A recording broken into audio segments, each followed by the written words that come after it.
Salut, ici Valérie Baudouin. Pour ce 3e épisode, on abordera un sujet que j'affectionne particulièrement, les célébrités et leurs effets sur la politique américaine. Plus que jamais, la culture populaire et la politique américaine sont liées. Les médias américains fouillent dans les recoins d'Instagram et sont attentifs à toutes les rumeurs pour savoir qui va appuyer Kamala Harris ou qui encore a décidé de faire le choix quand même audacieux d'appuyer Donald Trump. Parce que oui, à Hollywood, on a peu tendance à appuyer un candidat républicain. Ne faut pas non plus oublier les créateurs de contenu, les influenceurs, qui sont eux aussi, en quelque sorte, les nouvelles célébrités. The DNC has invited content creators and social media influencers to the convention in Chicago, giving many of them the same status or comparable credentials as members of the news media. On a énormément parlé de Taylor Swift, mais au fond, est-ce que ça peut vraiment changer quelque chose sur le résultat d'une élection? In the 24 hours after Swift posted a link to the website vote.gov, over 400,000 users visited that site. Donc, on parlera de ça et plus encore. Pour discuter avec moi de ce sujet, il s'éloigne un instant de la monarchie britannique pour se concentrer sur ma royauté, la royauté américaine. Philippe Audrey, la rue Saint-Jacques, bonjour. Bonjour. Alors, tu es humoriste, collaborateur au 98.5 et tu me confies aussi Homme à tout faire. Oui, Homme à tout faire. Voilà, alors c'est comme ça que je vais te présenter pour le reste du balado. Merci d'être là. Vous l'entendez plutôt au 98.5 le matin, parler avec passion des tendances sur les réseaux sociaux. Frédéric Labelle, bonjour. Salut, je suis super content d'être là. Je suis pas un expert en politique américaine, mais je suis la politique et j'affectionne le divertissement que ça nous procure. Oui, hein, aussi. le soap, comme on dit, la vraiment. télésérie et en plusieurs parties. Mais justement, c'est le but du balado. C'est pas nécessairement d'inviter des gens qui connaissent la politique américaine, c'est comme moi, ou aussi passionnés, mais vraiment des gens qui s'intéressent à ça. Alors, tu viens un peu de répondre à ma première question. Alors, je vais aller avec Philippe Audrey. Comme tu as devancé, est-ce que tu aimes la politique américaine? Est-ce que tu la suis? Puis Frédéric, tu pourras compléter par la suite. Est-ce que, comme je pense, à la base, comme n'importe qui, là, c'est-à-dire, ça fait partie de l'actualité dès que tu t'intéresses à ça. Mais après, c'est vrai qu'il y a un rapport à la politique aux États-Unis qui est très différent du nôtre, où nous, c'est une... Je veux pas dire que la politique, c'est un truc plus bureaucratique, mais c'est moins spectaculaire, en fait. Puis c'est moins mis de l'avant les effets de cap, puis de toge, puis là, les jeux de coulisses, on en entend un peu moins parler.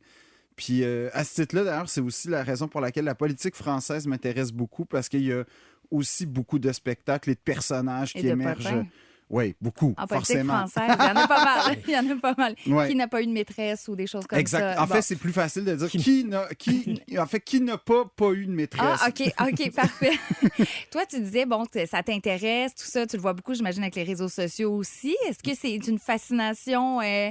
C'est quoi ton rapport avec la politique américaine? Ben, c'est une fascination. Je te dirais que depuis l'arrivée de Donald Trump, on est encore plus fasciné de ce qui se passe chez nos voisins parce que c'est pas loin, mais on se rend compte à quel point on est lointain d'un point de vue culturel, je pense, là. Et de voir que les États-Unis sont comme un éléphant et nous une souris. Quand l'éléphant bouge, assurément, la souris n'aura pas le choix de bouger aussi. Fait que ça nous touche.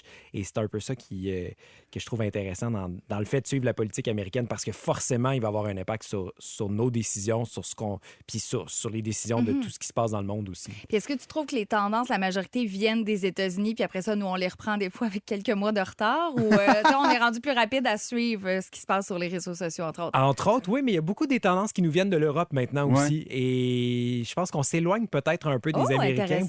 Je trouve.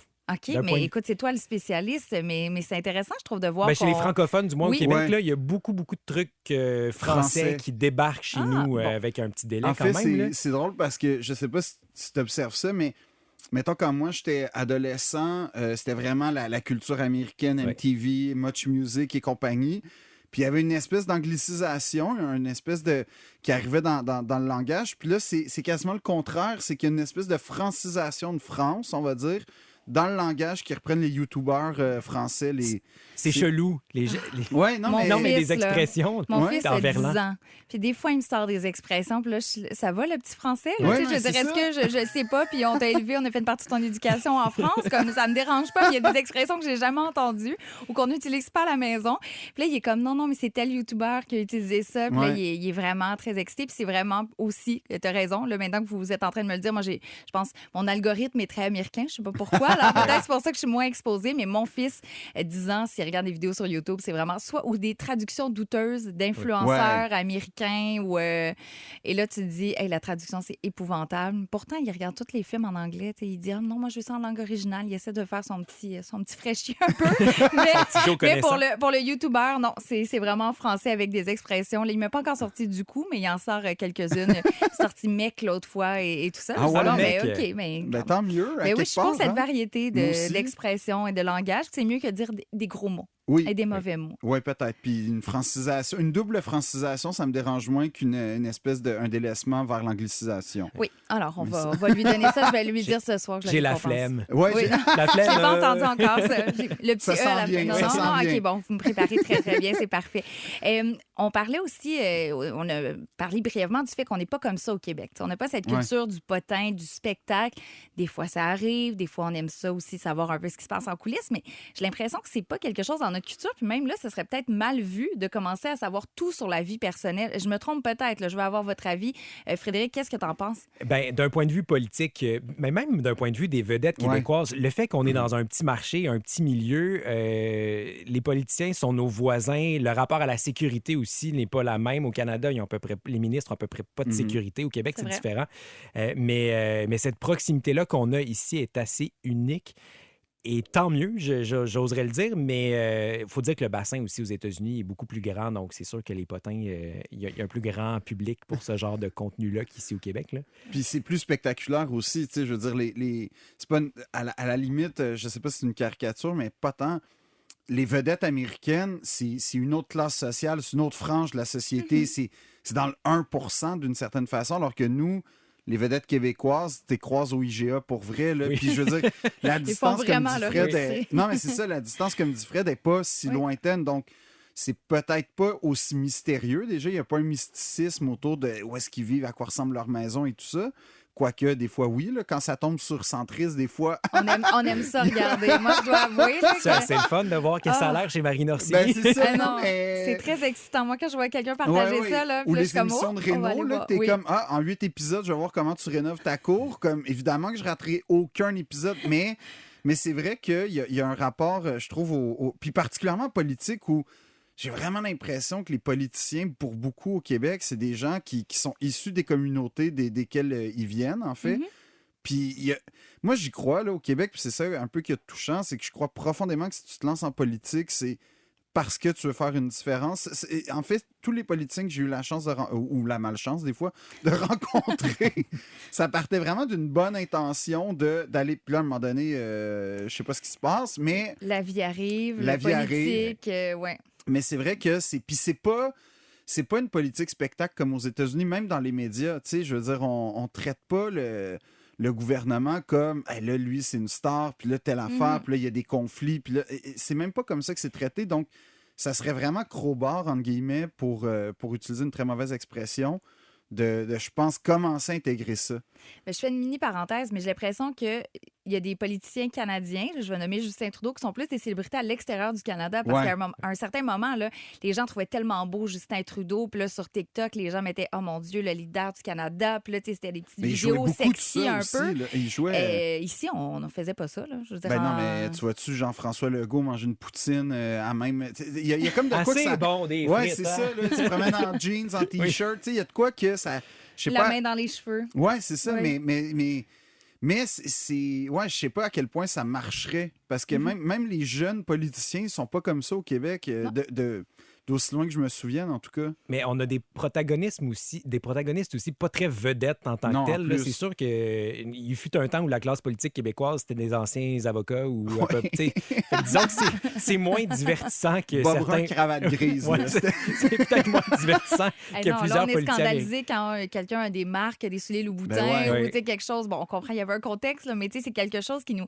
Premièrement, notre rapport à l'argent, si on pourrait faire un balado là-dessus, et pas le même qu'aux États-Unis. Au contraire, t'es milliardaire et t'es number one. Là. Tu peux en parler. Puis plus t'en parles, plus c'est mieux. Que tu dises à quel point t'as fait de l'argent, même sur le dos des autres. C'est pas tant grave, c'est ça le grand rêve américain. Tandis qu'ici, si tu réussis, faut pas le dire trop fort parce que ça va peut-être paraître hautain ou ça peut déconnecté, déranger. en fait. Mais même, je te dirais, moi, j'ai toujours été fasciné à l'époque. Mettons Bernard Landry qui souvent utilisait des locutions latines pour exprimer, ou en tout cas, disons, mettre un terme à ses idées, un peu synthétiser ses idées, puis on l'accusait d'être loin de la population du fait qu'il y avait une éducation classique. Puis ben là, quand même, c'est pas parce que tu parles latin. Pauline Marois, qu'on a dépouillé de ses bijoux. Elle nous a présenté son petit chalet dans Charlevoix pour pas nous montrer le château de Moulinsart à l'île Bizarre. Mais c'est vrai, on est scandalisé de ça. Et pourtant, Mme Marois, je pense qu'elle a quand même été appréciée pour l'ensemble de l'œuvre. Puis elle a un leg avec les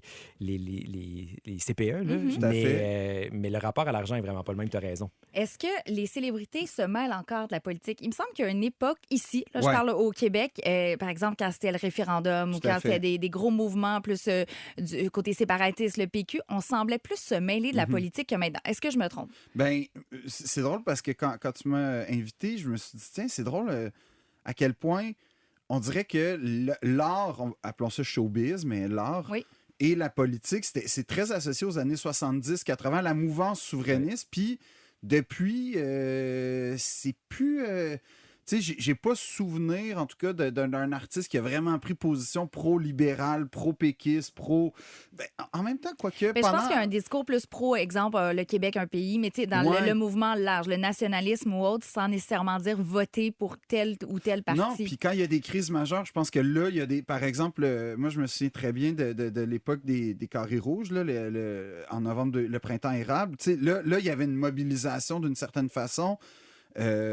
Mais en soi, tu sais, c'est vrai que comme des artistes qui donnent leur appui à des politiciens ou des partis, c'est vrai qu'on n'a pas vu ça depuis un bon bout de temps quand même. Il y a un déséquilibre aussi parce qu'on entend beaucoup les artistes souverainistes ou les artistes de gauche, mais un artiste fédéraliste, il n'y en a pas beaucoup qui s'en vantent. Et les artistes un peu plus de droite, je dis pas d'extrême droite, mais droite économique, puis faire de l'argent, puis on les entend pas non plus. Puis c'est sûr qu'il y en a, là. Oui, absolument. Ça représente l'ensemble de la société, c'est certain, mais il y a vraiment, en tout cas au Québec, là, c'est beaucoup à gauche, beaucoup souverainiste. Et il y a des gens qui préfèrent probablement pas parler pour pas diviser parce que la clientèle est plus petite, puis à un moment donné, tu veux pas perdre la moitié de ton public non plus. Puis on dirait que c'est moins glamour de dire go François Legault, go la CAQ ou go, je sais pas, Éric Duhaime. Il y a pas ce côté-là. Il y a personne qui ose le faire. Je dis pas que les gens ont pas le droit de le faire. Au contraire, on peut tous avoir nos idées politiques, nos idéologies avec lesquelles on va s'associer, mais c'est vrai que la gauche est beaucoup plus présente. On le voit lorsque tu disais les manifestations, mais quand il y a des mécontentements avec ce qui se passe Israël avec le Hamas, des trucs plus à gauche, on le voit. La mobilisation, c'est un peu comme aux États-Unis. Je le disais d'entrée de jeu, dans mon introduction, les gens vont voter démocrate, les gens à Hollywood, tout ça, sinon tu ne veux pas en parler. C'est comme ça peut briser ta carrière de dire que tu votes pour Donald Trump. On va se cacher de ça. Mais je ne sais pas aussi si c'est exactement... Parce qu'en France, c'est la même chose. Hein. Il y a des artistes de droite, par exemple, qui s'affichent un peu. Alain Delon en était un, Michel Sardou en a un autre, par exemple, mais on les associe toujours à une vieille génération, comme si ça allait de soi. Puis l'autre chose, c'est que c'est tellement affirmé puis assumé qu'il y a comme une affaire où ça fait partie du personnage. Fait que c'est pas une grande surprise d'une certaine façon, alors que nous, si on apprenait... là, c'est vraiment de la spéculation, c'est rien, mais mettons que... Puis là, c'est vraiment conditionnel. J'aime les gants blancs. Mais on apprendrait que quelqu'un, je sais pas, là, Marina Orsini, n'importe qui... on l'aime, Marina. Oui, non, mais c'est ça. Mais ce que je veux dire, c'est que quelqu'un qui est très associé, puis là, soudainement, prend position politique, on dirait que... Ben, moi, comment je le prendrais, ça serait... C'est pas de mes affaires de savoir pourquoi elle vote. Il y a comme ce rapport-là aussi qu'au Québec, on garde notre vote pour nous. Puis on n'en parle pas tant peut-être à nos amis, mais je ne sais pas à quel point on l'accepterait même, cette prise de position-là, juste gratuite, là, juste genre les élections s'en viennent. T'as raison. Au Québec, on est guidoune dans le taux d'indécis. Aux États-Unis, tu as des familles républicaines depuis des années, tu as des familles démocrates depuis des années, mais au Québec, là, hop, ça vote à DQ, hop, ça vote PQ, hop, tout d'un coup, on est tanné, la seule option, c'est les libéraux, mais c'est beaucoup ça au Québec. Au fédéral, tu votes quelque chose de super à gauche, ou plus NPD, puis de l'autre côté, tu vas voter, je sais pas, pour la CAQ ou les conservateurs. C'est complètement complètement... Ça fonctionne pas ensemble au niveau des valeurs, mais t'as raison. On est un peu guidoune, mais souvent, je dirais aussi. on vote contre et non pour, là, souvent. Ouais. Fait que c'est le résultat que ça donne. Donc, c'est un vote référendaire un peu dans le sens que tu veux faire sortir un La personne gouvernement qui est là, et non un vote référendaire parce que ça, on n'en a pas souvent ici comparativement aux États-Unis. Il y en a à chaque année des votes référendaires. Ouais. Je fais une petite parenthèse. La spécialiste de politique américaine ressort toujours ici très, très facilement. On va parler parce qu'on a parlé de Beyoncé. Aux États-Unis, là, je reviens dans le sujet américain parce que bien sûr, vous comprenez que ça m'intéresse pas mal. Beyoncé qui a donné les droits de sa chanson Freedom pour la campagne de Kamala Harris. Là, on dit, oh mon Dieu, Beyoncé appuie Kamala Harris. Après ça, Taylor Swift. Et la spéculation qu'on a eue, là, au Super Bowl, on en parlait encore il y a plusieurs mois. Est-ce qu'elle va appuyer Joe Biden? Parce que c'est Joe Biden qui était encore dans le paysage à cette époque. Là, son chum, Travis Kelce, c'est un méchant de la gauche. Tu sais, il y a eu tout ça, là. C'est quoi? On en parlait au quotidien de Taylor Swift. Le Super Bowl a été teinté de cette question-là. Absolument. Ah ben oui, pratiquement, est-ce qu'elle va annoncer? Il y avait des poules, donc où tu fais parier pour savoir si elle allait déclarer son appui à Joe Biden sur le terrain s'il gagnait le Super Bowl. Tu vois, il n'y a pas ça avec Marie-Mé, mettons. Non, là. ni Marina Orsini Non, pour non prendre en plus, exemple. non Je vais plus. devoir l'inviter, Marina, pour parler politique. Pour qu'elle puisse se défendre. Oui, c'est ça. Mais c'est pas... Est-ce que tu es de droite, Marina? Puis ta Oui, maison c'est ça. ressemble à quoi? C'est quoi ton rapport à la richesse? J'ai déjà ma liste de questions, c'est parfait. Oh mon Dieu. OK, comment faire une transition entre ça puis mon prochain sujet qui, tu sais, je parle de Babe Ruth. Alors, j'adore OK. ça. Non, mais dans le sens que je voulais dire que... Ben, j'ai hâte d'être spectateur de ta transition de Alors, Marina Orsini à Babe Ruth. ici, on a Marina Orsini. Ouais. Ailleurs, dans le monde du sport, Babe Ruth, c'est une légende quand même aux Tout à États-Unis. fait. Est-ce Très que t'as aimé ça? Est-ce apprécié. que j'ai Oui, combien oui. sur 10 comme transition? Un pas mal. 8.8, moi, je OK, dirais. là. parfait. Donc, Donc, on J'adore. passe d'une personne qu'on adore à Oui. une autre personne qu'on adore. Voilà, parce que je voulais pour dire que, par contre, Babe Ruth, à la différence de Marina Orsini, a appuyé des candidats par le passé dans les années 20. OK. Hey, ça va être difficile cet épisode, mais j'adore ça. Ça se peut que je pleure de rire, j'en suis désolée. Alors, j'essaie de faire une transition, il faut que je parle de Frank Sinatra, qui a OK. appuyé Franklin Roosevelt et John F. Kennedy. C'est là que ça devient un peu crunchy. Ah Frank oui, mais il y a toute une histoire d'hélicoptère, hein, à un moment donné, qu'il voulait recevoir Kennedy. Oui. Kennedy n'a pas voulu, puis là, en tout cas, il l'a mal pris. Mais puis- mon Dieu, quelle grande culture là-dessus. Je suis impressionnée. Mais moi, Philippe le Audrey. showbiz, les potins Hollywood, je connais rien au Québec, OK? Bon. Mais Hollywood, Ben, c'est parfait parce que si je veux qu'on parle de ça, alors c'est Hollywood des génial. années 60, là, Oui. je suis vraiment au Bon, fait. mais t'es encore plus au fait que moi, c'est sûr. Mais pour les gens qui ne sont pas au fait de cette histoire, John F. Kennedy, il y a eu l'appui donc de Frank Sinatra, qui lui voulait l'inviter chez lui, puis tout ça, dire, ben je te donne un appui de taille, les gens Ouais. m'aiment, tout ça. Et il l'a refusé. Il l'a refusé parce qu'entre autres, on lui aurait dit que Frank Sinatra avait des liens avec la mafia, puis que c'était peut-être pas une si bonne idée de s'afficher Parce à ce que point-là. Kennedy n'avait pas de lien Non. avec la mafia, évidemment. Kennedy n'avait pas de lien, juste avec des personnes Oui, parfaites et exact. sans aucun passé. Un être fidèle aussi. Tout à fait, ben oui, un modèle américain parfait. Voilà. Alors, ce qui a fait que, on dit que Frank Sinatra est devenu un républicain. Il a tellement été fâché par John F. Kennedy qu'après, il a appuyé Reagan. Et là, il s'est dit, ben là, moi, c'est terminé. Les démocrates, tu vois, ils me tournent le dos parce qu'ils veulent pas avoir, ils veulent mon appui, mais après ça, ils vont pas vouloir venir chez moi, être reçus de façon très, très royale et tout ça. Barbara Streisand qui a appuyé Clinton, entre autres, Oprah Winfrey. Moi, c'est mon exemple quand je parle de célébrité qui en appuie une autre. On était dans la course Clinton contre Obama. Obama n'avait pas encore la nomination. Puis là, tu disais, est-ce qu'elle va voter pour la femme, qui pourrait être la première femme présidente, ou elle va voter pour Barack Obama, premier président afro-américain? Il y avait cette pression-là sur elle. Tout le monde la regardait.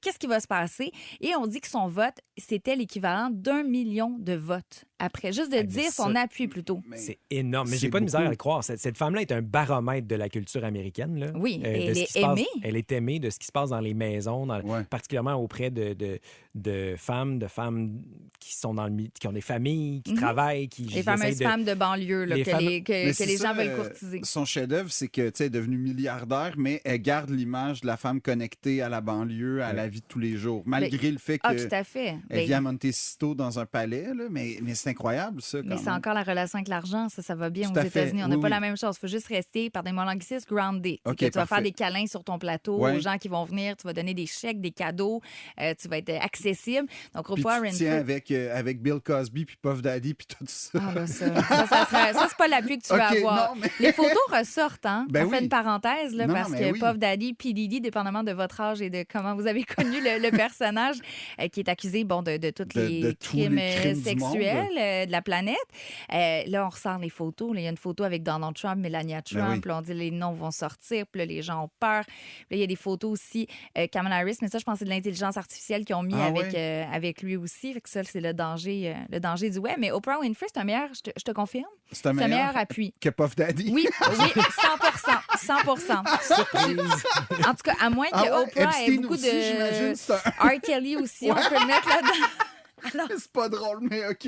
Mais Oprah Winfrey, pour l'instant, pas trop de squelette dans son placard, du moins, on le sait pas. Hein? Alors, c'est un appui, 1 million de votes. Elle a appuyé Kamala Harris, mais je pense pas, sincèrement, que ça aura le même impact parce qu'Oprah Winfrey, on le sait déjà qu'elle est démocrate. On sait déjà qu'elle a... C'est pas une surprise, je sais pas... Même qu'on attendait à ce qu'elle se présente à un certain point, aussi vrai. comme candidate. C'est vrai, ça. Puis son nom revenait tout le temps. Le nom de Michelle Obama puis le nom de Oprah Winfrey, quand vient le temps de penser à un candidat potentiel pour les démocrates, c'est des visages, des noms qui reviennent tout le temps. L'autre nom qui revient, autant chez les républicains que les démocrates, c'est The Rock. Dwayne Johnson, le lutteur devenu acteur. Parce que lui a appuyé Barack Obama par le passé, mais après, il a dit, je suis quand même ouvert à rencontrer les républicains. Et on voulait même le dire, parce que tu devrais te présenter peut-être comme indépendant, ce qui n'est pas une bonne idée aux États-Unis dans le système électoral, mais ça, c'est dans un autre épisode que je vous explique ça. Mais The Rock aussi, les gens courtisent son appui parce qu'il est comme une espèce de, justement, dans le milieu d'indécis. C'est un swing state en une personne.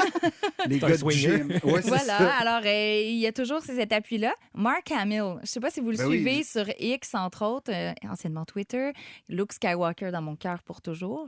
Lui est très actif. C'est vraiment en politique américaine, puis il n'a pas peur de jeter les gants puis de dire ce qu'il pense de Donald Trump. Il est très, très pro-démocrate. Il avait appuyé Joe Biden. Il a appuyé, bien sûr, Kamala Harris. Et une célébrité, je ne parle pas tout de suite de Taylor Swift, qui a aussi appuyé Kamala Harris, qui était une très bonne nouvelle parce qu'elle a 119 millions d'abonnés sur Instagram. C'est Billie Eilish. Today is National Voter Registration Day. We are voting for Kamala Harris and Tim Walz because they are fighting to protect our reproductive freedom, our planet and our democracy. Billie Eilish, finalement, qui est avec son frère Phineas, qui dit moi, je vais appuyer Kamala Harris. Puis elle dit aussi un petit peu plus loin, parce qu'au niveau des droits reproductifs, c'est important pour moi, parce que justement, on veut pas de tyrannie. Tu sais, toute cette idée qu'on veut protéger la démocratie puis s'assurer de protéger la société. Est-ce que vous pensez qu'un appui comme ça, je disais 119 millions d'abonnés sur Instagram, quelqu'un de jeune, quelqu'un de branché, quelqu'un qui n'est pas du tout surpris qu'elle est démocrate, est-ce que ça peut avoir un effet sur l'électorat? Moi, c'est drôle, mais je serais porté à dire que non. Puis là, je poserai une question, je te pose un peu la question en tant que spécialiste de politique américaine, mais de la manière que le système est fait. T'sais, on veut des grands électeurs, on veut pas nécessairement le vote, on le veut le vote populaire, mais on veut... C'est pas le plus important. Puis je pense que la façon dont le système est fait, c'est tellement chirurgical que cet appui-là peut finalement ne pas avoir d'incidence. Je pense. Corrige-moi si je me trompe, mais c'est ma façon de l'imaginer un peu. Mais tu vois, c'est exact. Quand Taylor Swift, ce qui n'était pas une surprise parce qu'aux élections précédentes, elle avait un peu dit qu'elle ne voterait pas Trump, en fait, là. Moi aussi, je me suis dit, tiens, qu'est-ce que ça va changer? Puis après, je pense pas qu'il y a... en fait, si tu votes parce que quelqu'un t'aime, vote dans... Déjà, je pense que c'est pas la bonne base pour faire ton choix, là. Mais après, je me suis dit, tiens, peut-être que ce que ça peut aimer... Mais là, regarde la courbe, OK? Ça pourrait permettre à des gens qui ne s'intéressent pas de s'intéresser. Voilà. Puis là, après ça, ça pourrait leur permettre de faire un choix éclairé. Puis ça pourrait finir en vote pour... Mais là, il y a une courbe de conditionnel là-dedans que tu te dis, c'est facile, c'est plus facile ou c'est facile de dire, ça sert à rien. Mais après, est-ce que ça permet... Tu sais, Billie Eilish, peut-être que son discours, la chose la plus importante, c'est qu'elle ait parlé de la reproduction, des droits de la reproduction. Peut-être c'est ça, finalement, c'est ça le plus important, c'est que au-delà de la candidature, c'est quoi les enjeux qui t'intéressent, qui t'interpellent? À un enjeu. C'est ça, dans cette affaire-là. Ça peut être l'immigration, ça peut être l'économie, ça peut être les droits par rapport à l'avortement. Bon, peu importe, mais je pense que ça a plus d'impact que, personnellement, en tout cas, je sais pas ce que t'en penses, Fred, là, que de dire, moi, je vote pour cette personne-là, puis arrangez-vous avec ça à cette heure. Moi, je pense que toute occasion est bonne pour amener la chose publique au devant des débats. Ouais. Mais je pense qu'on se bat pour une des dizaines de milliers de votes plutôt que des millions dans des États clés plutôt qu'un vote large aux États-Unis dans des États qui sont probablement déjà conquis d'avance? Oui, parce que c'est la parenthèse que je voulais faire aussi. C'est bien que tu m'amènes là-dessus. Il y a des États à gagner, les fameux États clés. Le reste, tu sais que la Californie, là, justement, tout Hollywood vote pour vote démocrate, mais beaucoup de gens aussi, New c'est très York populeux. aussi, ça va être démocrate. À peu près toute la côte Est. Tu sais que le Texas va voter républicain, la Louisiane, l'Oklahoma, le Nebraska, là, je pourrais continuer à en nommer comme ça. Mais après ça, la Pennsylvanie, ça peut aller d'un côté ou de l'autre. Le Wisconsin, ça s'est gagné à peu près avec 10 000 votes. Et c'est là que ça devient intéressant quand même d'avoir des appuis parce que tu dis, chaque petit vote peut compter. En 2000, l'élection Gore contre Bush s'est gagnée avec 500 quelques votes dans un comté en Floride. Tu sais, quand tu y penses comme ça, là, c'est sûr que là, on y va dans le détail parce que justement, c'était un vote qui était contesté, qui gagne la Floride. Parce que Al Gore avait gagné le vote populaire. Oui, et Hillary Clinton a gagné le vote populaire en 2016 aussi. Hillary Clinton qui avait à peu près l'appui de toutes les célébrités. Tu vois que c'est pas ça qui va te faire gagner une élection. Et Donald Trump, c'est une célébrité. Des fois, on l'oublie, mais il vient quand même de ce milieu-là, même s'il est plus appuyé. Cela dit, puis ça, c'est une vraie question. Puis Dave Chappelle en avait parlé dans son spectacle, il me semble, c'était The Closer, Sticks and Stones, en tout cas, un des derniers. Il dit bon, ben moi, je suis devenu riche. Puis en fait, il blague en disant qu'il va voter Trump à cause des politiques fiscales. Puis tu sais, moi, il y a une part de moi qui a on ne sait pas ce qu'il vote. Fait que, entre guillemets, oui, mon image, je vote Hillary Clinton, mais j'ai l'impression que les politiques fiscales des républicains, quand tu fais 22 millions par année, t'intéressent pas mal plus, par exemple. Fait qu'il y a ça aussi, cette espèce d'hypocrisie-là que je peux soupçonner quand même d'une certaine façon. Elon Musk. Non, mais ça, c'est dangereux pour moi. Là. Oui, mais Elon Musk se présente comme un républicain en ce moment, mais je pense que dans le fond de lui, c'est pas un républicain. Moi, je pense qu'il veut juste déréglementer son secteur. Je pense que c'est un libertarien. C'est un libertarien qui veut déréglementer son secteur, puis là, il sert du cheval de bataille. Il mise son argent sur le cheval de Donald Trump. Ouais. Mais lui, c'est vrai qu'il y a peut-être c'est beau ce que tu dis en public, mais dans l'isoloir, c'est toi qui vas. Il n'y a personne qui va regarder pour qui tu votes. Tout à fait. Elon Musk veut des politiques vertes, dans le sens qu'il veut justement, c'est lui Tesla, là, c'est lui, comme si c'était. Mais on s'entend, on l'associe à ça parce que c'est sa création, c'est les bornes de recharge, la pression qu'il a mis sur Donald Trump qui ne voulait plus investir dans les bornes de recharge. Puis Elon Musk, tout à coup, il donne son appui avec des millions d'abonnés sur son réseau social. C'est ça. Là, ça fait une différence, parce que là, il y a un média pratiquement où les gens peuvent s'exprimer, où il peut partager de l'information, où il peut, entre guillemets, éduquer. Contrairement à, mettons, Billie Eilish qui a fait une vidéo sur Instagram, puis bon, mais arrangez-vous avec ça. Lui, je pense que c'est un appui qui a littéralement son importance pour Donald Trump, mettons. Ben oui et non. Je t'explique ma réflexion parce que... Non, mais oui, dans le sens où il y a un réseau social qui lui appartient. Donc, il y a une voix qui est écoutée. Les gens veulent savoir ce qu'il a à dire. C'est un homme d'affaires. C'est quelqu'un qui est respecté à travers la planète, qui a des contrats avec le gouvernement, justement, pour tout ce qui est aérospatial. Alors, il y a une plateforme, un porte-voix énorme. Qui l'utilise beaucoup. Et c'est à l'avantage de Donald Trump. C'est très pro-Trump. Il va faire des vidéos sur lui. Il va parler de lui. Il va faire de la désinformation aussi. Ça, c'est le langue qui me dérange beaucoup. Mais quand je dis non, c'est qu'il parle à un public convaincu. Sur X, en ce moment, les gens qui fréquentent le compte d'Elon Musk puis qui vont s'intéresser à ça, puis même sur X, c'est plus la plateforme que c'était quand c'était Twitter. Moi, j'ai de la difficulté. Je suis plus capable de l'utiliser. Je mets... Écoute, c'est là que j'ai le plus, entre guillemets, d'abonnés. Alors, si je voulais avoir le plus de gens à atteindre, c'était vraiment ma plateforme de choix avant. Je mettais plein de choses sur le terrain. J'aimais beaucoup, beaucoup Twitter. Et aujourd'hui, c'est une espèce de chambre d'écho, de discours beaucoup plus à droite, de discours, on le voit ici au Québec, très pro-Trump, agressif, pas de filtre, on peut pas bloquer quelqu'un. Moi, tout ça me dérange beaucoup. Alors, j'ai l'impression qu'il y a plein de gens qui ont délaissé aussi le réseau, déjà qui était pour quand même une minorité de la population. C'est pas tout le monde qui utilisait ça comme Facebook ou Instagram ou autre. Alors, c'est pour ça que je te dis mon nom dans ma partie de réponse. C'est quand il va faire ça, les gens qui vont republier, puis les gens qui vont commenter. C'est un public qui est déjà convaincu, qui est déjà pro-Trump, qui est déjà pro-Elon Musk, qui aime sa façon de parler, sa façon de brasser les choses. Est-ce que c'est lui qui va convaincre les gens? Non. Est-ce que ça me dérange, par contre, que quelqu'un qui a du pouvoir comme ça fasse de la désinformation sur son réseau social et que là, tu dis, il y a de la crédibilité qui est associée à ce qu'il a dit? Ça me dérange beaucoup. Mais est-ce qu'on n'est pas rendu là un peu dans n'importe quel contexte, que ce soit du côté de Trump ou de Kamala Harris, à parler pour des convaincus dans des chambres d'écho par les réseaux sociaux, que finalement, on parle juste aux gens qui sont intéressés à ce qu'on fait, puis que finalement, c'est une peine perdue d'essayer de convaincre quelqu'un qui ne pense pas pareil. Là. Avant de te donner ma réponse, on va s'arrêter un instant, puis au retour, on va pouvoir continuer à discuter.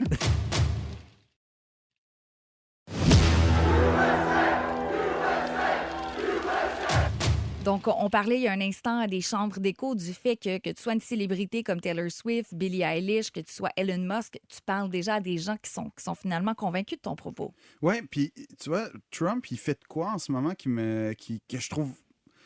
Ben, en tout cas, de que je sache, c'est le premier à le faire en période électorale.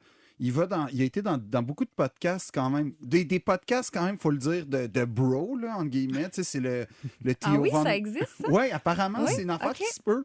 Je savais pas. Deux gars dans un sous-sol. Oui, qui se parlent d'entrepreneuriat. Des femmes, puis qu'est-ce qui... Oui, puis... mais non, mais il a été au Theo Von, il a été Alex Friedman, puis... Attends, il a été... En tout cas, il a été à 2-3 podcasts quand même à une clientèle très masculine.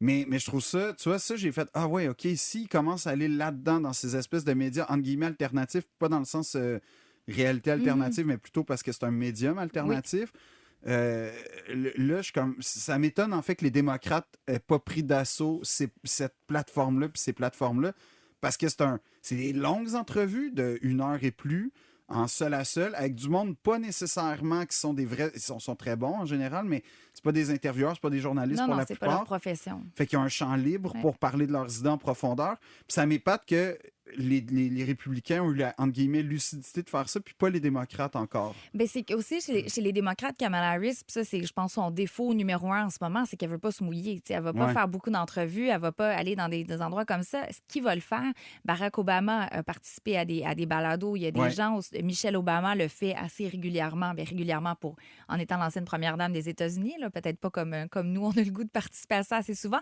Alors, c'est plus les gens autour d'elle qui vont la représenter, qui vont le faire. Fait qu'il y a cette voix-là, la voix des balados, comme tu le disais. On va parler dans un instant des influenceurs créateurs de contenu parce que ça, je trouve ça super important. Puis on dit que c'est l'élection des influenceurs, entre guillemets, là, parce qu'avant, il y avait l'élection d'Internet, l'élection des réseaux sociaux, l'élection Twitter. On associait ça à différentes présidences. Et là, ça, c'est très, très important. Mais je veux revenir un instant parce que c'est quand même important. Taylor Swift les fait. Parce que Taylor Swift, Billie Eilish, que ce soit n'importe qui, Beyoncé, si elle se prononce de façon encore plus claire, l'effet, c'est de motiver les électeurs. Aux États-Unis, c'est très, très difficile de s'inscrire sur les listes électorales, de voter. Le processus en soi, là, c'est pas chez nous, le petit carton, on le reçoit à la maison.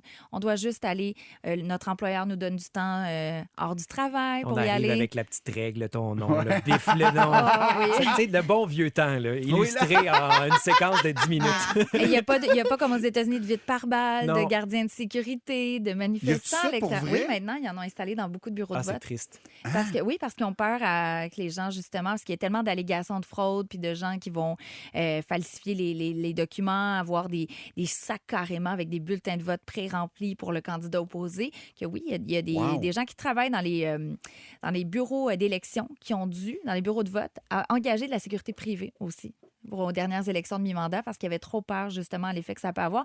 On est là. Alors, pour être un électeur américain, il faut que tu sois motivé. Pour travailler dans un bureau électoral, pour reprendre ton très bon exemple de la règle... Bif le nom, Valérie Baudouin. C'est ça. Est-ce qu'elle a déjà voté? Votez tôt, votez souvent. C'est ça. Donc, ça, c'est pour ça que c'est important qu'il y ait des voix comme celle de Taylor Swift parce que dans sa publication Instagram, c'est là l'élément le plus intéressant pour moi. Faites vos recherches. Pas dans le sens de faites vos recherches qu'on utilise expressions un petit peu ridiculisées maintenant, mais regardez c'est quoi les enjeux. Elle dit, j'ai choisi Tim Walz, Kamala Harris, ce duo-là, parce que je pense que c'est ce qui me représente le plus, qui est le meilleur pour mes valeurs. Elle avait dit dans son documentaire Miss Americana qu'elle avait regretté de ne pas s'être prononcée en 2016 pour Hillary Clinton face à Donald Trump. Donc, ça fait partie de ses résolutions, entre guillemets, comme célébrité, qui se dit que j'ai une responsabilité. Et j'aime qu'elle dise, votez pas absolument pour eux, sinon, là, c'est la mort. Là. Si vous votez pour Donald Trump, vous êtes des personnes exécrables et c'est terrible. Faites vos recherches, puis après ça, votez et inscrivez-vous sur les listes électorales. C'est d'ailleurs le message que Taylor Swift avait au Video Music Award. And the fact that this is a fan-voted award and you voted for this, I appreciate it so much. And if you are over 18, please register to vote for something else that's very important coming up, the 2024 presidential election.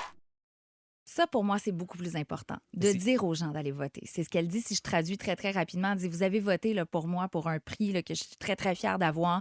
Mais si vous avez au-dessus de 18 ans, allez voter le 5 novembre. Ça peut pas être ça, peut-être, l'appui des célébrités qui est le meilleur pour la démocratie. Mais c'est vrai qu'il y a beaucoup, beaucoup de vedettes qui se filment ou en tout cas se photographient avec leur bulletin de vote quand même. Là. Chose que nous, c'est un petit peu moins... c'est un petit peu moins sexy, là. Ou on le fait dans nos petites stories Ouais, c'est Instagram ça, pour mais- dire voilà, j'ai voté. Mais c'est astucieux. Je trouve ça Ouais. intelligent parce que tu te mouilles sans nécessairement te C'est mouiller, vrai. sans provoquer la rage du camp adverse parce que, veut pas, j'imagine qu'à un moment donné, ils doivent écouter la musique de... Il y en a des républicains qui aiment Taylor Absolument. Swift. Ben oui. Ou Billie Eilish ou peu importe, là, mais je pense que c'est une façon habile de t'imposer sans t'imposer. Et là, j'ai failli oublier d'en parler, mais à l'opposé, il y a des gens qui appuient Donald Trump, des célébrités. Kid Rock. Oui, Kid Rock, Hulk Hogan, qui avait déchiré son chandail. Nicky Jam. Ah, mais c'est ça. Nicky Je veux Jam. qu'on en parle. Ah ouais? Raconte-nous, parce que moi, je suis une grande fan de Nicky Jam. En plus, je suis allée le voir genre 3 fois en concert. Très fan de reggaeton, mais cette histoire est fascinante. Vas-y. Nicky Jam qui est dans un rassemblement de Donald Trump. Visiblement, Donald n'a aucune idée qui est Nicky Jam. Et là, c'est que Nicky l'appuie. Et là commence Nicky, she's hot. C'est un gars. Et là, le visage de Trump quand vient le moment d'appeler Nicky Jam, she's hot, et que c'est le gars qui arrive Avec sur les la petits, scène. il y a les... Ah, on peut même l'entendre. Latin music superstar Nicky Jam. Do you know Nicky? She's hot. Where is Nicky? Where is Nicky? C'est encore Thank you, meilleur Nicky. avec toi qui le Great dis en to premier. be having you here. Oh mon Dieu, c'est... Hey, c'est terrible. Et il a retiré son appui sur les réseaux sociaux. Nicky Jam avait mis une publication, puis finalement, il s'est tellement fait, excuse-moi, rincer sur les réseaux sociaux en disant t'appuies ce gars-là qui sait même pas t'es qui. Et c'est quoi Ben ton oui. signe. Puis Nicky Jam, pour les gens qui l'ont jamais vu, là, c'est un chanteur justement latino-américain, mais tu sais, les tatous jusque dans le cou, la casquette, très, très masculin. Là, tu sais, c'est Oh, pas comme, ouais. il est pas androgyne ou tu sais, que tu peux te dire, je sais pas trop. Là. Alors, she's hot. Et là, il arrive sur scène. Mais Quel le malaise. visage de Trump, il avait l'air d'un câble. Ah ouais. C'est rare qu'on le voit comme ça, mais c'était hilarant. Non, Mais puis là, en plus, Nicky c'est Jam, ça. qu'est-ce que tu réponds à ça? Tu dis Hey, mais non, c'est insultant. je Tu suis un donnes un appui à garçon, quelqu'un tu sais. qui sait pas t'es qui. Là. Non, non, ben oui. Puis, tu sais, il peut pas plaider l'intersectionnalité non plus, Non. Trump, là, pour dire je suis moderne, c'est fini. Oui, c'est ça. c'est échec et mat. tu sais, Des là, mais- dames, mais non, c'est... Et puis là, le président Nicky Jam a l'air fou aussi, parce que déjà là, tu te mets beaucoup de gens dans la communauté latino-américaine Ben à oui. dos, parce que lui vient de Porto Rico. Puis, souvenez, Donald Trump lançait des papiers essuie-tout là, sur C'était l'île de d'une Porto Rico élégance. après Ben oui. un ouragan. Ah oui, c'est vrai. Tu sais, pour dire, je m'en viens aider. Puis il y avait des paquets là, du bon vieux, comme on dit, Scott Towel, que tu pitches aux gens. Puis là, la population de Porto Rico disait que nous, on est tellement... Là, on est un territoire américain, on n'est pas un État, mais on Ouais. est américain, il faut que vous nous aidiez. Puis il le faisait pas. Puis là, t'as Nicky Jam qui va appuyer. Déjà là, ça passe de travers pour beaucoup de gens. Puis après ça, she's hot. Écoute, pour moi, ça va passer à l'histoire. Non, puis en passant, tu sais, moi, à chaque fois avec Trump, des affaires comme ça, je sais pas comment dire ça, puis j'avoue que c'est peut-être un raccourci là, de bottine, puis tout ça, mais tu sais, c'est pas compliqué d'aller googler Nicky Jam, gars, Hey. puis là, tu fais, s'il est pas capable de faire ça, c'est quoi d'autre qui fait mal, mettons, là? C'est pas une farce, là, Oui, comme... oui. Ben, au Québec, une histoire comme ça qui s'est passée, je nommerai pas le politicien qui s'est retrouvé Ah, dans un oui. rassemblement et qui se met à parler de quelqu'un qui est impliqué dans le comté, puis blablabla, puis merci à, mettons, Richard qui est ici, puis il y a quelqu'un dans le fond de la salle qui a crié « Il est mort! Ah oui, c'est vrai! Hey, ça, c'est terrible. Mais Joe Biden a fait la même chose. Il avait remercié quelqu'un, puis là, il la remerciait pour le projet de loi, puis tout ça, puis il était décédé, puis il avait envoyé un message pour ses funérailles, en plus. Il avait fait publier un message, puis là, t'es en train de la remercier. « Where are you? » Tu sais, comme t'es où dans la salle, la même chose. Puis là, finalement, la personne est décédée. Alors, je reprends l'expression, faites vos recherches. Vous êtes en haut, merci de où vous soyez. Oui, c'est ça. Ah, Oui, ça, c'est un bon tu te spin, par reprends, exemple. tu te re- C'est où que tu sois. Où que tu sois. Je pense à toi. Un petit message pour les politiciens. Vous pouvez Oui, être inspiré c'est ça. par nous, hein, parce qu'on se dit en ce moment, si un jour vous faites ce genre d'erreur, on vous le souhaite pas. Hein? Non. Sachez si c'est un homme ou une femme avant de vous adresser à Premièrement, quelqu'un. C'est quand même une bonne idée, une personne non-binaire, peu importe. Et aussi si la personne est en vie. Ça, je Vivant pense ou que mort. je pense que c'est la base. Même pas obligé d'écouter la musique là, ou de savoir ce que la personne a de bon à dire. Idéalement, quelqu'un en vie, ce serait bien. Ouais, Oui, idéalement. oui, mais à Parce moins que que... tu sais, l'appui... De l'au-delà? Oui, l'appui de Dean Martin, je sais pas ce qu'il faut aujourd'hui. Mais admettons l'appui de Jésus, parce que Ah Trump oui. dit qu'il est le Messie, puis il a l'appui directement de Dieu. Là, Ben, je te écoute, pose une colle. Là. Non, mais si tu as l'appui de Jésus, on peut rien faire contre Ok. ça, mais C'est dur à vérifier, par c'est exemple, ça. la vérification de fait. En fait, c'est ça mon point, c'est comment tu fais pour le savoir. Écoute, je sais pas. Franchement, là. je vais te sauver, puis on va parler Merci. d'un autre... Je suis bonne dans mes transition. transitions. Hein? Ouais. On va parler maintenant des influenceurs et des créateurs de contenu. On s'éloigne de Jésus un instant pour parler de... Quoique. Ben, oui, peut-être qu'il s'est réincarné en certains influenceurs. Ouais, en Sait-on crypto jamais. bro ou en gym bro, en n'importe quoi. Écoute, je pensais jamais. J'espère que les gens vont sortir des citations de ces beaux moments qu'on a ensemble. Mais je vais me tourner vers Frédéric qui va me sauver. Est-ce que c'est essentiel en 2024 d'impliquer les fameux influenceurs? Non seulement je trouve ça essentiel, mais j'ai trouvé ça hyper brillant lors de l'assermentation, je ne dis pas assermentation, mais la nomination, le couronnement de Kamala Harris comme candidate. C'était 200 personnes, 200 créateurs de contenu qu'on a invités, filmés, documentés la convention. Même il y en a qui ont fait des discours. C'est facile. Écoute, tu leur donnes à boire puis à manger, ces petites bidettes-là, puis ils sont super Il n'y a pas une heureux. croisière ou quelque chose comme ça aussi. J'ai vu, en tout cas, que... Mais on les a traités comme des rois, littéralement. Et eux, ben, qu'est-ce que tu penses qu'ils font? Ben là, oui. Ils parlent en bien de la situation, du congrès, de la convention. Puis ça sort comme une tonne de briques sur les réseaux sociaux. C'est sûr. Et ces gens-là ont des publics. Là, on parle de millions de personnes qui consultent ce contenu-là sur les réseaux sociaux. Entre guillemets, pas filtré. Tu sais, ce que je veux dire, c'est qu'il n'y a pas l'espèce de préavis médiatique d'une chaîne de télé. Qu'ils ont les vérifications. Ou écoute, il y a comme un côté behind the scenes, derrière le rideau, qui vient avec ces affaires-là. Oui, puis il y en a, écoute, ils se filmaient en train de manger dans le buffet, prendre des petits bouchées, prendre un verre Moi, j'ai trouvé ça à la fois révoltant, mais en même temps, pourquoi pas? Tout à fait. Mais tu vas aller chercher le vote des jeunes. Il y a les célébrités, qui on disait Billie Eilish, Taylor Swift, que tu peux aider parce que ta clientèle est quand même jeune. C'est pas la clientèle de ceux qui aiment encore Frank Sinatra nécessairement. Oui, mais attends, il est pas mort. C'est encore drôle. Mais en tout cas, alors, il y a ça. Tu vas chercher les Gen Z, tu les comprends, tu es sur leur plateforme qu'ils vont écouter. Puis il y a un influenceur, je trouvais ça intéressant, il disait... On n'a pas le choix de faire ce travail-là parce que l'information qui va être consommée par les jeunes, c'est l'information que nous, on va donner par nos différentes plateformes. My job here is just like be here, let people know to be excited. I love America.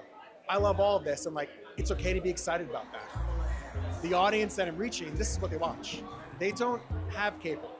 They don't watch the news. They don't even read the news. They don't even trust the news anymore.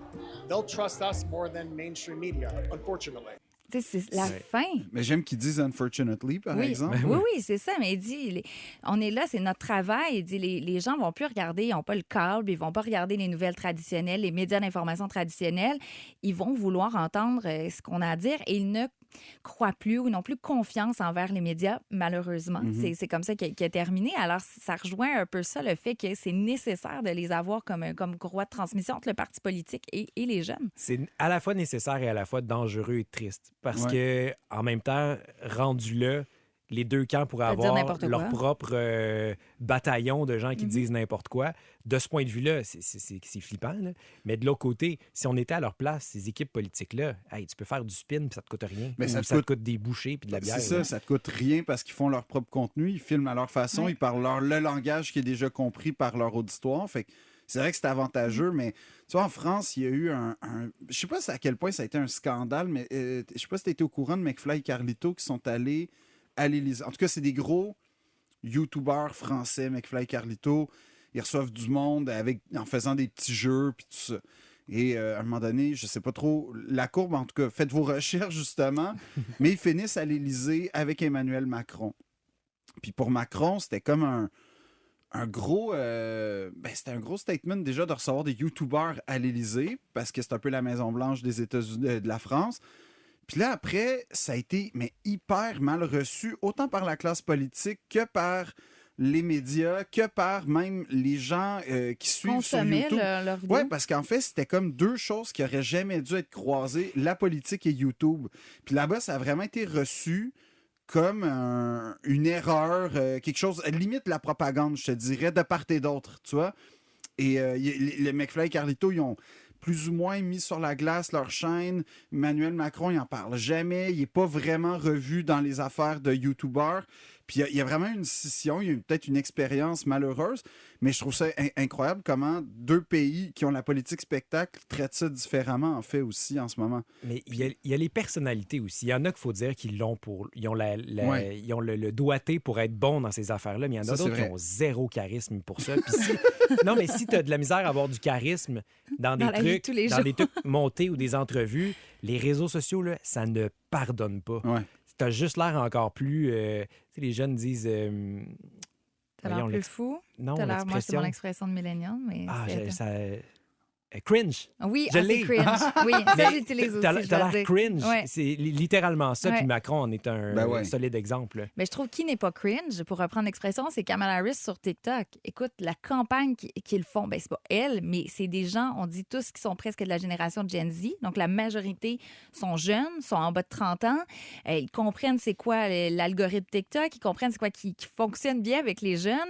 Toutes ces tendances-là, ils le reprennent, mais je trouve que... Frédéric, tu me diras si je me trompe, mais moi, je trouve ça bien fait. Je trouve pas ça cringe. Mais tu vois que c'est une équipe jeune, probablement, qui est derrière ça aussi. Là. L'utilisation de Kamala HQ, qui est comme un compte indépendant, c'est le compte de la campagne. Là, Puis surtout que c'est assez particulier parce qu'il y a le compte de la vice-présidente officielle qui est géré par la Maison-Blanche, tu as le compte Kamala Harris et tu as le compte Kamala HQ. Et sur TikTok, je trouve qu'ils font bien les choses. Des tendances comme le Brat Summer, là, les Brat Girls, les jeunes filles avec de la de la détermination. Ça a été vraiment bien utilisé au courant de l'été, cette mouvance-là de couleurs vertes et de femmes anticipées. Elle est embarquée dans le mouvement, puis ça a vraiment bien passé. Mais tu sais, Trump est quand même très présent à travers les memes, à travers les gifs, quand même, sur Instagram, puis sur, je trouve, les réseaux sociaux différemment. Là. Malgré lui, souvent aussi. En fait, c'est malgré lui, mais je me demande à quel point ça n'a pas un impact, justement, à le rendre sympathique. Tu sais, par exemple, la dernière cote où tu le vois pointer une caméra puis faire un pouce levé. Ah oui, il pointe la personne, c'est le mieux, mais mettons, tu vois ton ami qui est allé chercher un autre verre au bar, puis là, il te regarde, puis là, oui. Puis tu sais, juste pendant le débat où il disait, c'est quoi, I have a concept of a plan, puis là, c'est comme ma blonde me demande qu'est-ce que tu as prévu pour les vacances, puis ça, cette réutilisation-là à travers les réseaux sociaux, qui est peut-être involontaire ou pas, là, parce que je sais pas dans ces sphères-là, mais je me demande à quel point, justement, ça vient pas rendre la personne sympathique alors que peut-être qu'elle pourrait ne pas l'être autrement. Et la fameuse chanson qui a été faite, le remix de They're Eating the Dogs, They're Eating the Cats. Quel verre d'oreille, c'est comme Shape of You d'Ed Sheeran. J'ai une chance qu'on peut pas mettre la chanson parce que pour vrai, des fois, je me couche le soir j'ai ça. C'est la chanson que j'ai dans ma tête. C'est pas une belle petite chanson de mélodie, c'est They're Eating the Dogs, They're Eating the Cats. C'est vraiment ce que j'entends. Puis là, je ferai pas la chanson complète. Je n'ai pas de talent, mais ça me rentre dans la tête. Puis ça, c'est drôle. Puis quand tu présentes ce que tu peux manger autre que du chien et du chat, là, ça, c'est merveilleux. Oui, c'est extraordinaire. Alors, c'est un beau mouvement. Dans les autres tendances sur les réseaux sociaux, est-ce que tu trouves que Joe Biden n'était pas super présent? Kamala Harris le fait bien. Est-ce que c'est parce que ça fait plus jeune puis elle est associée plus à la jeunesse? Est-ce que pour Joe Biden, ça aurait moins bien passé? Il était quand même présent. Il était juste plus corporatif dans son approche. Là. Des annonces, couper des rubans, présenter une signature de décret. C'était beaucoup ça, les réseaux sociaux de Joe Biden, des visites officielles, alors que Kamala Harris, c'est le vrai monde, c'est les Converse dans les pieds, c'est cette proximité-là avec les jeunes, puis on le ressent beaucoup. Je dirais assurément plus, mais clairement différemment, puis c'est ça qui change. Je voudrais terminer sur une question éthique, parce qu'on parle des influenceurs et tout ça, que là, ils étaient à la convention, ça, c'est une chose pour moi. Mais ces influenceurs-là qui ont été payés, entre guillemets, par la bande, par le Parti démocrate. Après ça, on va faire des vidéos pro-enjeux démocrate ou pro-enjeux républicain, parce qu'il y en a eu aussi quand même au Parti républicain, mais c'est pas officiel de la campagne, c'est pas une célébrité. Tu sais, c'est comme un peu subtil qui vont donner leur appui, mais ils ont été, entre guillemets, payés pour le faire, mais c'est pas une publicité officielle. Je sais pas si tu comprends ce que je veux dire, genre des vidéos qui vont dire « Hey, moi, j'ai regardé à la télé Kamala Harris, elle était excellente », puis tout ça, mais finalement, il y a quand même un fond où eux-mêmes ont été influencés par la campagne puis ont été poussés à faire ça puis payés jusqu'à un certain point. Je sais pas.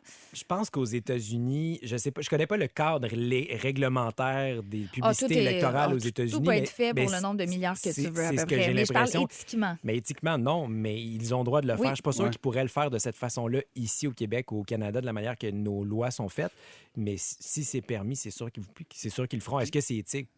Je sais pas si déjà, à la base, il y a une campagne électorale américaine qui a déjà été éthique en toute franchise, là, dans le sens où les couteaux volent bas, puis on cherche les squelettes le plus loin dans le placard. Fait que, est-ce que, en fait, c'est un peu nihiliste de dire ça, c'est-à-dire, est-ce que c'est finalement juste une tuile de plus dans une espèce de désintérêt éventuel? Parce que ça va finir par perdre de son intérêt et de son influence, c'est inévitable. Il va y avoir un nouveau média, une nouvelle formule d'expression. Mais on dirait que, justement, j'ai l'impression qu'ils n'ont pas la même préoccupation que nous par rapport à l'éthique, justement. Peut-être que moi, je le vois avec ma lunette québécoise par rapport à ça. On dit ça, on a un exemple au Québec, mais c'était pas en campagne électorale, mais François Legault avec Anthony Tran, avec le foufou sauce graine. Là. Ouais. Cette technique, je veux dire, c'est quand même... Je trouvais ça une technique de communication politique bien orchestrée au départ. Au début, j'aurais dit au départ d'Anthony Tran, finalement, c'est à lui que ça a servi beaucoup plus qu'au premier ministre. Mais inversement, je pense que l'idée de départ, c'était un peu de profiter de la notoriété du petit jeune qui est whiz un peu ses réseaux sociaux pour finalement... Mais pour avoir la foule. Ils se sont fait prendre à leur propre jeu et c'est finalement lui qui a définitivement eu... plus de notoriété que le premier ministre. Là. Puis Tana Mongeau, qui est une influenceuse américaine qui est dans des podcasts et tout ça, le Cancel Podcast, elle a dit cette semaine qu'elle s'est fait offrir plusieurs millions de dollars par le parti pour lequel elle ne vote pas. Elle a déjà dit qu'elle votait démocrate, mais je ne sais pas si c'est vrai. Millions? Elle a dit des millions de dollars. Ça, c'est Ils sorti. sont prêts à offrir des millions? Oui. Je pense sorti hier, cette nouvelle-là. Est-ce que c'est vrai? Est-ce que c'est pas vrai? Est-ce qu'elle a dit ça juste pour faire parler d'elle? Mais est-ce que ça va être ça dans l'élection dans 4 ans de la prochaine présidence? Et je disais que c'est l'élection des influenceurs cette fois-ci. Est-ce qu'on va devoir les payer pour pouvoir? Ça va être ça la nouvelle publicité? Bien, probablement qu'ils vont justifier ça en disant c'est quoi la différence entre ça et une pub télé? Ça se peut. Ça se peut qu'ils justifient ça comme ça. Des millions. En tout cas. On ne sait pas si c'est vrai. On pourrait inviter, je vais rajouter à ma liste, Marina Orsini, Tana Mongeau, invitée autour de la table. Et voilà. Alors, sur ces belles paroles, je salue Marina, mais surtout, vous deux, messieurs, merci d'avoir participé au balado. Philippe Audrey, la rue Saint-Jacques, merci. Ça fait plaisir. Frédéric Labelle, merci beaucoup aussi. On peut t'entendre au 98.5 à tous les matins. Philippe Audrey, tu es un homme à tout faire, donc as-tu un site web pour... Philippe-Audrey.com. J'ai pas... tu sais, ça pourrait être philippeaudrey.com, mais j'ai mis un trait d'union pour pas donner les clés du succès trop facilement. Parfait. T'as une bonne stratégie. Merci beaucoup.